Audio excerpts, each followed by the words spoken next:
Bien amigos, ya nos encontramos con el doctor Alfredo Boulard, conocido y reputado jurista en materia de libertad de empresa, libertad de competencia y de economía y de derecho. Bienvenido al programa, doctor. ¿Qué tal? Buenos días, ¿cómo estamos?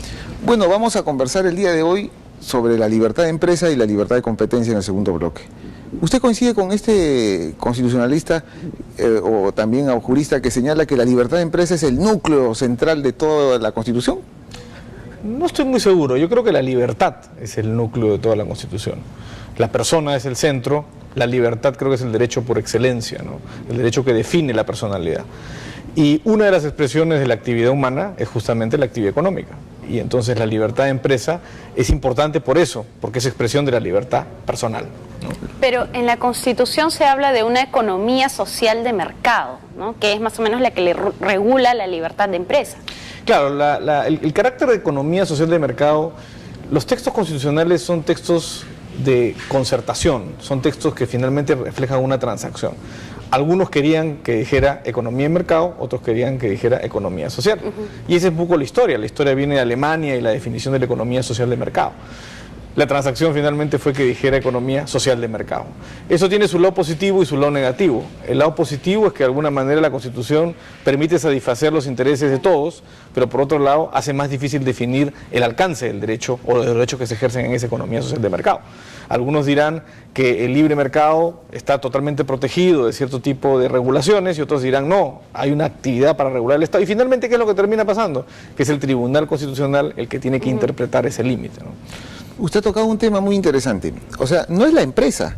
O sea, según su perspectiva, no es la empresa la que debe generar la riqueza, sino la libertad de empresa y el ser humano al expresarse en la gestión de la empresa es finalmente el hombre el que está creando la riqueza. ¿Podría ser así? Las empresas son meros vehículos, son formas de organización. Lo que realmente se protege a través de la libertad de empresa es el sustrato humano que está detrás de las empresas. Los inversionistas, los consumidores, las personas que gestionan las empresas, que ejercen su derecho y a la hora de ejercer su derecho libremente están viendo satisfechos ciertos intereses económicos. Sí, se protege a la empresa, pero se protege como vehículo de intereses humanos, ¿no? Otro aspecto que dice la Constitución es el de la iniciativa privada libre. ¿Eso también es lo que está involucrado aquí? Yo creo que cuando uno habla de la libre iniciativa privada en el campo económico, de lo que está hablando justamente es de la libertad que las personas tienen de desarrollar su personalidad. Esa capacidad se expresa en el campo económico con la libre iniciativa para invertir, para consumir, para contratar, para ejercer mi derecho de propiedad, que son el sustrato básico sobre el cual se construye la libertad económica, ¿no? Como digo, yo creo que muchas veces tratamos de separar como que la Constitución tiene algunas libertades personales y libertades económicas como dos cosas separadas. Yo no creo en esa distinción. Yo creo que son expresión de un mismo sustrato. Y frente a estos derechos, ¿no? El derecho de propiedad, que definitivamente está incluido en la iniciativa privada, ¿cuál es el rol del Estado? El Estado, se habla en ocasiones de un Estado intervencionista.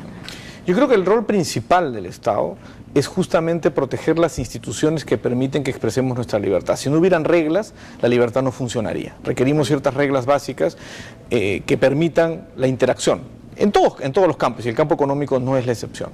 Estas reglas, por lo menos en lo que es el campo económico, significan la protección de los derechos de propiedad, que es la creación de un sustrato material dentro del cual uno puede desenvolver su personalidad, ¿no? Cuando yo tengo una casa, la casa no es tan importante por el valor patrimonial, sino porque me da a mí un espacio dentro del cual puedo desempeñarme como persona.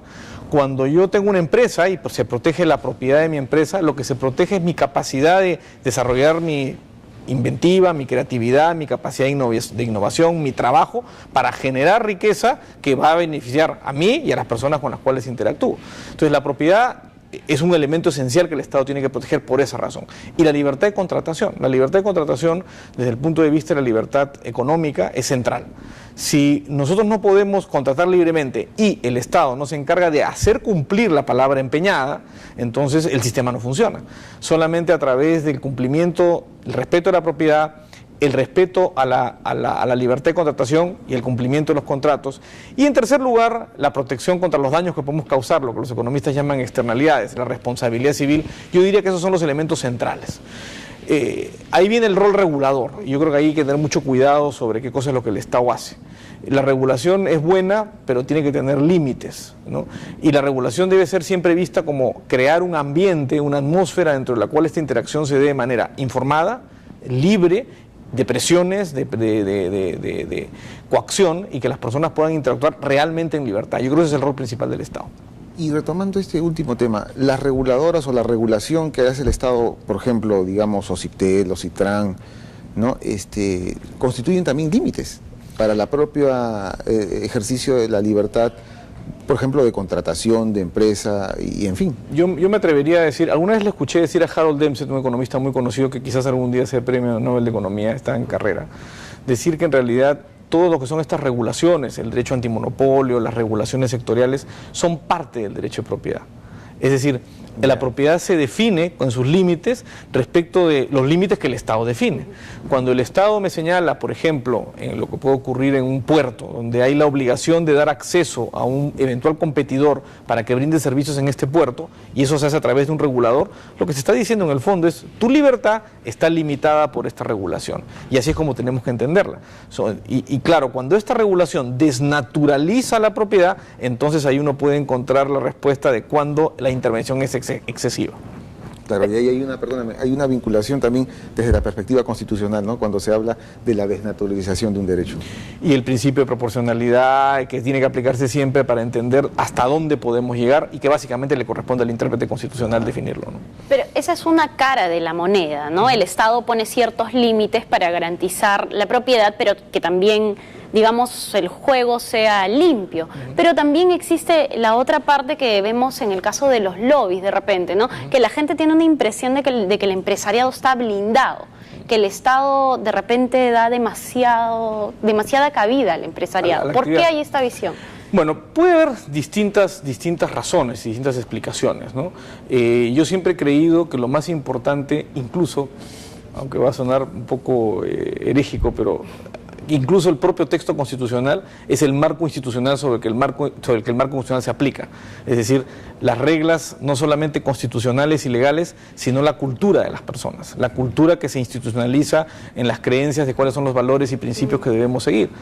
Y desde ese punto de vista, yo creo que los empresarios, digamos, muchas veces se exceden, como también se exceden otros grupos, ¿no? Los sindicatos a veces se exceden, porque el lobby en sí mismo no es malo. Es más, el lobby yo creo que es un elemento esencial para el desarrollo de una economía y de una sociedad moderna, la capacidad de tener llegada y poder pedirle al Estado o a quien corresponda que tome medidas o adopte ciertas reglas. El problema está cuando ese lobby se da fuera de unas condiciones de transparencia. Y claro, muchas veces, y esto lo decía Buchanan, que sí es premio Nobel de Economía, él decía, lo que muchas veces ocurre es que hay ciertos grupos cuyos intereses están más concentrados, por ejemplo los empresarios, entonces se pueden organizar más fácil para hacer lobby que los consumidores, y a veces por eso tienen un lobby más efectivo. Y la falta de transparencia en el lobby, el hecho de que no sepamos que se está haciendo lobby, que en Estados Unidos un congresista tiene que tener una relación completa, en el Perú también según la ley, pero no se cumple, de todas las reuniones que ha sostenido, con quién las sostuvo y qué temas se tocaron. Y eso es público para que cualquier persona sepa que alguien está haciendo lobby a favor de tal o cual posición. Yo creo que eso hemos avanzado en algo, ¿no? Los medios de comunicación han ayudado a que esto sea más transparente, pero todavía nos falta muchísimo.